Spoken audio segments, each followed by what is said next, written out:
નમસ્કાર વિદ્યાર્થી મિત્રો. ધોરણ 10 વિજ્ઞાન પ્રકરણ 14 ઉર્જાના સ્ત્રોત તેના 10મા ભાગમાં એટલે કે અંતિમ ભાગની અંદર આપણે એક માર્ક્સના પ્રશ્નો ટૂંક જવાબી પ્રશ્નોની ચર્ચા કરીશું. તો સૌપ્રથમ આપણે જોશું ખાલી જગ્યાઓ. ખાલી જગ્યા સૂક્ષ્મ જીવો વડે જૈવ કચરાનું વિઘટન દ્વારા બાયોગેસ ઉત્પન્ન થાય છે. તો કેવા સૂક્ષ્મ જીવો આવશે? તો કે અજારક, કે જેને ઓક્સિજનની જરૂર નથી એવા અજારક શ્વસન કરતા સૂક્ષ્મ જીવો જૈવ કચરાનું વિઘટન કરે અને એમાંથી બાયોગેસ ઉત્પન્ન થાય છે. ત્યારબાદ પેટ્રોલિયમ નિપજો ખાલી જગ્યા બળતણ છે. તો એ અશ્મિ બળતણ છે. લાકડાને મર્યાદિત ઓક્સિજનની હાજરીમાં સળગાવતા અવશેષ રૂપે ખાલી જગ્યા મળે છે. લાકડું એને સંપૂર્ણ ઓક્સિજન ન આપીએ અને એનું દહન કરીએ તો એમાંથી જે છેલ્લે પદાર્થ વધે એને ચારકોલ કહેવામાં આવે છે. સૌર કુકરમાં ખાલી જગ્યા અરીસાનો ઉપયોગ સૌથી શ્રેષ્ઠ ગણાય છે. જોકે સમતલ અરીસો પણ વાપરી શકાય, પણ અંતર્ગોળ અરીસો છે એ સૌથી વધારે શ્રેષ્ઠ ઉપયોગ ગણી શકાય છે. ત્યાર પછી જોઈએ તો સોલર સેલની બનાવટમાં ઉપયોગી ખાલી જગ્યા કુદરતમાં વિપુલ માત્રામાં છે. તો કે સોલર સેલની બનાવટની અંદર સિલિકોન ધાતુ વપરાય છે અને કુદરતમાંથી આપને મળી આવે છે, તો આવશે સિલિકોન.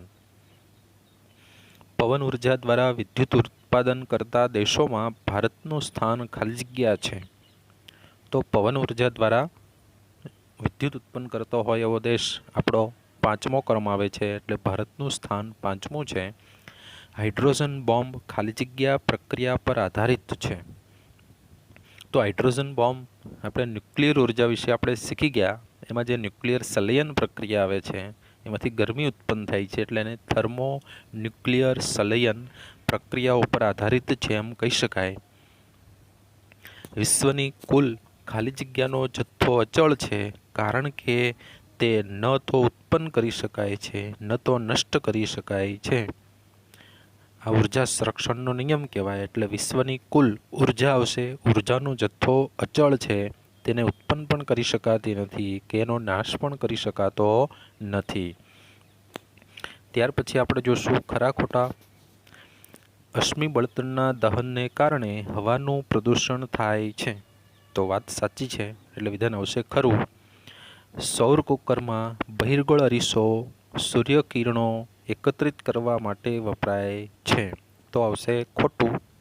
તો સૂર્યકિરણો એકત્રિત કરવા માટે સૌર કુકરમાં કાં તો સમતલ અરીસો વપરાય અને કાં અંતર્ગોળ અરીસો વપરાતો હોય, એટલે બહિર્ગોળ અરીસો વપરાતો નથી, માટે વિધાન ખોટું આવશે.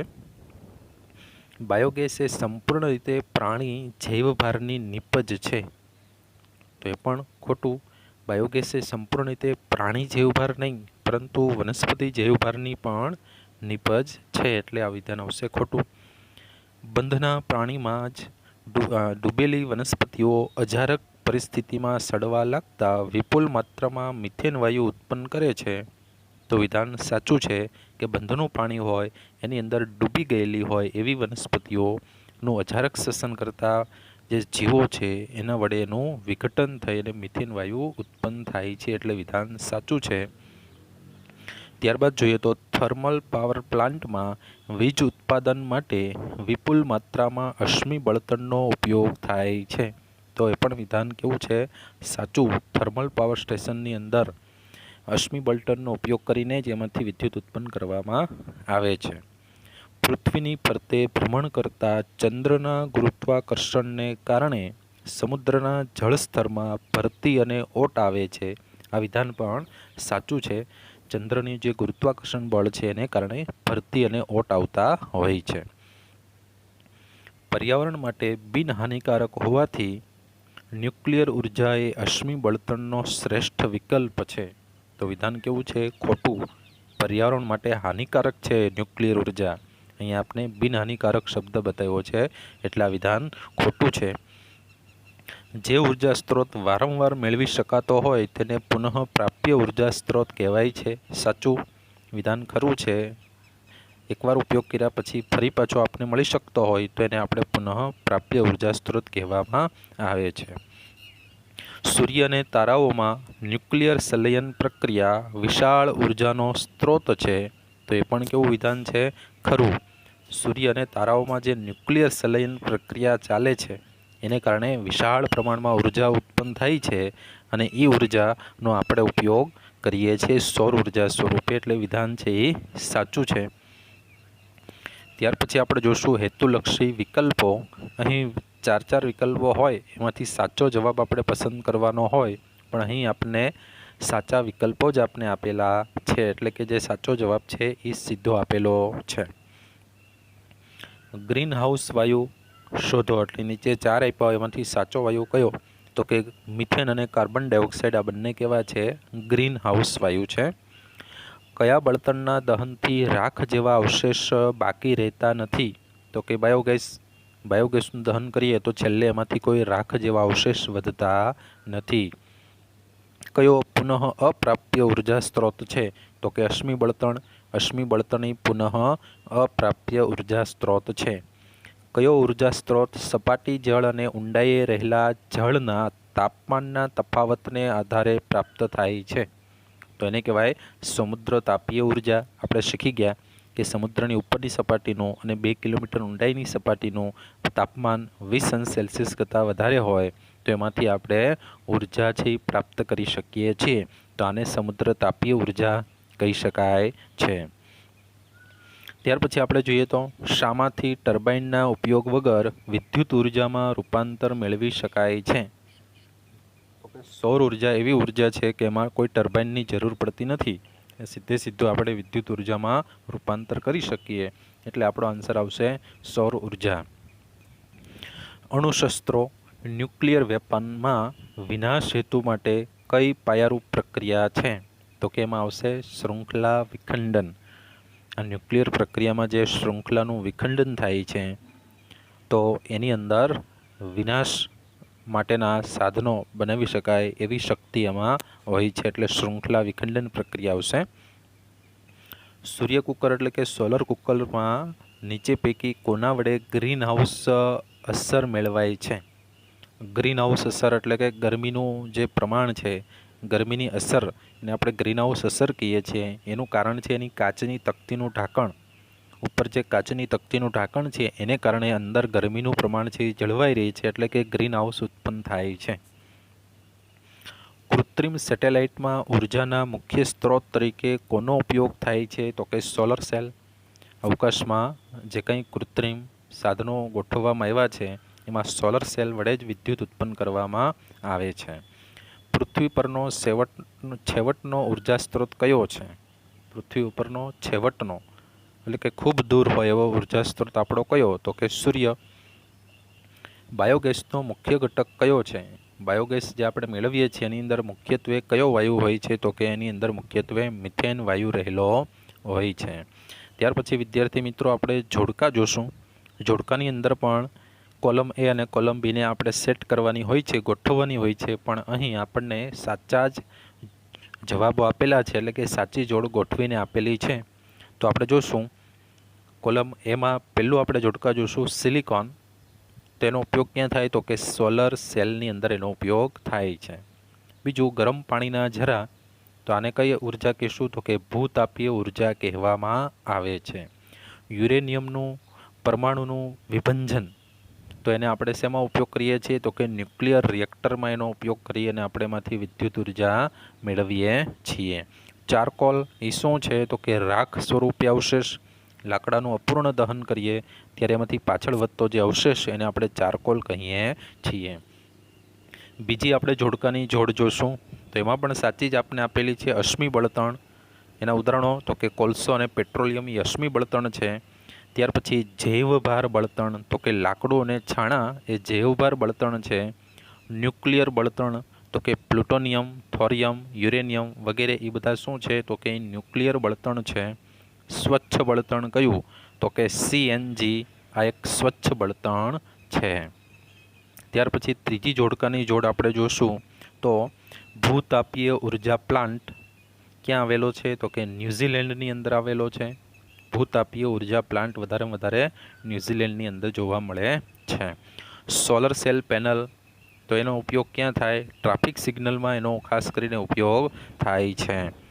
પવન ઉર્જા ફાર્મ ક્યાં આવેલું છે સૌથી મોટું? તો કે કન્યાકુમારીની અંદર પવન ઉર્જા ફાર્મ આવેલું છે.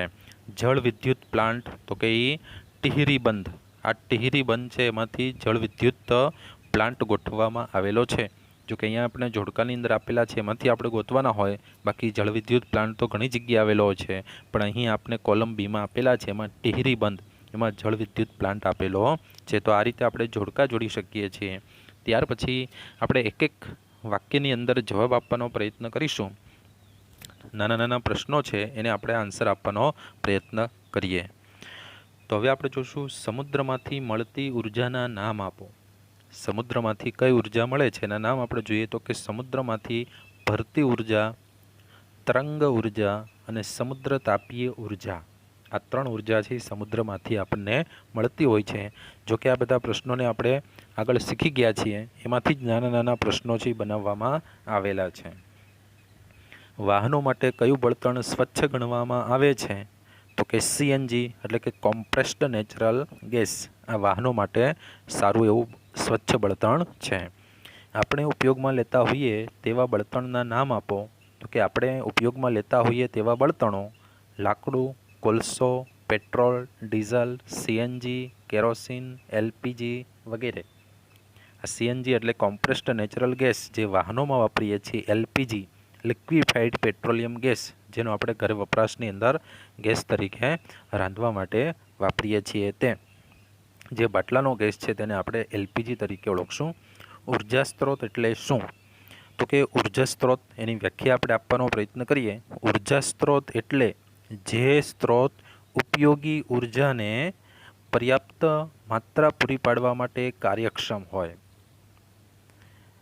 કે જ્યાંથી આપણે પર્યાપ્ત માત્રામાં ઉર્જા પૂરી પડી શકે એવું સ્થાન, જેને આપણે શું કહીશું?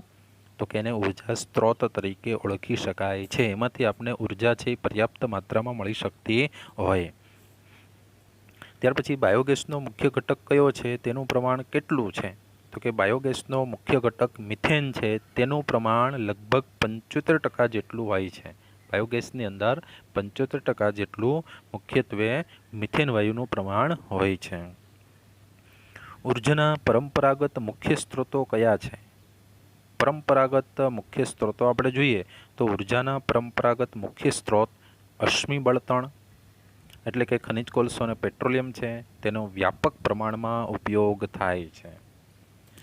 બહુ સમયથી આપણે એનો ઉપયોગ કરતા આવ્યા છીએ. અશ્મિ બળતણ એ પરંપરાગત મુખ્ય ઉર્જાના સ્ત્રોત તરીકે ગણી શકાય છે. અશ્મિ બળતણનો સીધો ઉપયોગ ક્યાં થાય છે? તો કે અશ્મિ બળતણનો સીધો ઉપયોગ ગેસ સ્ટવની અંદર, વાહનો તેમજ થર્મલ પાવર સ્ટેશનોમાં આપણે કરીએ છીએ. કે પેટ્રોલ ડીઝલ એનો આપણે વાહનોમાં ઉપયોગ કરીએ છીએ, સીએનજી એનો રસોઈ બનાવવા માટે ગેસ સ્ટવની અંદર ઉપયોગ કરીએ છીએ, તેમજ આ ખનિજ કોલસો વગેરે તેનો આપણે થર્મલ પાવર સ્ટેશનોમાં વિદ્યુત ઉત્પન્ન કરવા માટેનો ઉપયોગ કરીએ છીએ. થર્મલ પાવર સ્ટેશન શબ્દ કોના સંદર્ભે કહેવામાં આવે છે? તો કે થર્મલ પાવર સ્ટેશન શબ્દ બળતણના દહન દ્વારા ઉષ્મા ઉર્જા ઉત્પન્ન કરી તેનું વિદ્યુત ઉર્જામાં રૂપાંતરના સંદર્ભે કહેવામાં આવે છે. એટલે કે જે થર્મલ પાવર સ્ટેશનની અંદર શું કહેવાય? તો કે તેની અંદર ખાસ કરીને જે ખનિજ કોલસો છે એનું દહન થાય અને એમાંથી ઉષ્મા ઉર્જા ઉત્પન્ન થાય, અને આ ઉષ્મા ઉર્જા છે એનું આપણે વિદ્યુત ઉર્જામાં જનરેટરની મદદથી રૂપાંતર કરીએ છીએ, તો એને આપણે થર્મલ પાવર સ્ટેશન તરીકે ઓળખીએ છીએ. ત્યાર પછીના પ્રશ્નમાં જોઈએ તો અજારક સૂક્ષ્મજીવો બળતણના ઉત્પાદનમાં કેવી રીતે મદદરૂપ થાય છે? અજારક સૂક્ષ્મજીવો કે જેને ઓક્સિજનની જરૂર નથી એવા જીવો બળતણનું ઉત્પાદન કરવા માટે કેવી રીતે આપણે ઉપયોગી છે? તો એમાં જોઈએ અજારક સૂક્ષ્મજીવો જેને આપણે મેથેનોજેનિક બેક્ટેરિયા કહીશું, એ છાણના રગડામાં રહેલા જટિલ સંયોજનોનું વિઘટન કરે ત્યારબાદ એમાંથી બાયોગેસ ઉત્પન્ન થાય છે. કે છાણનું વિઘટન કરવા માટે અજારક સૂક્ષ્મજીવો છે આપણે ઉપયોગી છે, અને એમાંથી આપણે મિથેન વાયુ કે બાયોગેસ વાયુ છે એમાંથી ઉત્પન્ન કરે છે, જેનો આપણે બળતણ તરીકે ઉપયોગ કરી શકીએ છીએ. પવન ઉર્જાના 2 ફાયદાઓ જણાવો. તો કે પવન ઉર્જાના 2 ફાયદા તે પર્યાવરણ મિત્ર ઉર્જા છે, એટલે કે પર્યાવરણને નુકસાન પહોંચાડતો નથી, પર્યાવરણનો મિત્ર છે એમ કહી શકાય. તે પુનઃપ્રાપ્ય એટલે કે નવીનીકરણ ઉર્જાનો સ્ત્રોત છે. એ ક્યારેય ખૂટી જાય એવા પ્રકારનો નથી, ફરી પાછો આપણે સતત મળી શકે એવો પુનઃપ્રાપ્ય ઉર્જા સ્ત્રોત છે. સૂર્યની અંદાજિત ઉંમર કેટલી છે? તેનું આયુષ્ય અંદાજિત કેટલું અપેક્ષિત છે? તો સૂર્યની અંદાજિત ઉંમર આપણે જોઈએ તો લગભગ 5 અબજ વર્ષ છે. સૂર્યની અંદાજિત ઉંમર અત્યાર સુધીમાં 5 અબજ વર્ષ થઈ ચૂકી છે અને તેનું અપેક્ષિત આયુષ્ય અંદાજિત હજુ બીજા 5 અબજ વર્ષ સુધી છે એવું માનવામાં આવે છે, કે હજુ 5 વર્ષ સુધી સૂર્ય છે એ આપણે મળશે એવું આપણે નક્કી કરી શકીએ છીએ. આપણી ઉર્જાની માંગ શા માટે દિન પ્રતિદિન વધતી જાય છે? તો ઉર્જાની માંગ દિન પ્રતિદિન આપણે જાણીએ છીએ વધતી જાય છે. શા માટે? તો કે આપણી ઉર્જાની માંગ દિન પ્રતિદિન વધતી જાય છે કારણ કે આપણે આપણા કાર્યો કરવા માટે યંત્રો પર વધારે આધારિત થયા છીએ. તેને આધારે ઉર્જા જોઈએ છે. આપણે આપણા જે કાંઈ કાર્યો છે યંત્રોની મદદથી કરીએ છીએ એટલે ઉર્જાની માંગ વધે છે.